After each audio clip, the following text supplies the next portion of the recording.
Welcome to Nerdindex. Today we are sharing our thoughts on Unnamed Memory Act 2. While the ending of Season 1 was a hard pill to swallow, I feel like Season 2 helped justify everything that happened and built upon it, which was way more than I was expecting. Tinashe and Oscar share a love story so sweeping and grand that it transcends all timelines. They're meant for each other in every past, present, and future, and because we know as a viewer that their love is inevitable, it makes it easier to stomach the amount of time loops we end up doing.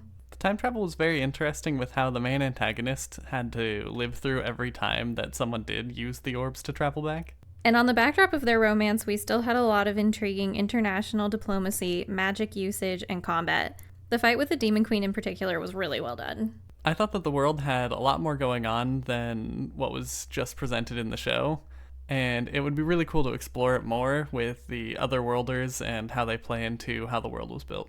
I understand that the show has some less than smooth transitions and in general doesn't hold your hand, but I don't see how that justifies most people rating it a 6. There was one that was a bit of whiplash, with Vault being the enemy at the end of one episode, and then their head mage in a different timeline in the next episode without explanation until the end of the flashback. I would have appreciated a little bit more indication when timelines changed. Right? Like, it felt like the only solid way to tell that something had changed was because their outfits would change, specifically with Tinashe, because otherwise the show didn't tell you what year it was or what time loop you were in.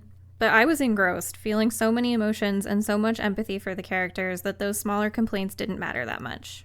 I can only assume the people rating it low are the same people talking about how the show rushed over certain aspects from the light novels, in which case maybe I'll let you know how I feel about it after I read them. But I'm glad to have had this experience first so that I could go in without bias. Anime-only ignorance is truly the path to happiness. According to what I could find online, it seems like the final episode of Season 2 does actually conclude the story as written in the original 6 light novels, which I really appreciated. And not only did it properly conclude the story, but it was also done in a satisfying way without making too many compromises. I was a little worried halfway through the last episode that it wouldn't get wrapped up, but they did a nice job finishing off the story. It did come down to the wire a little bit, but the show as a whole was a 9 out of 10.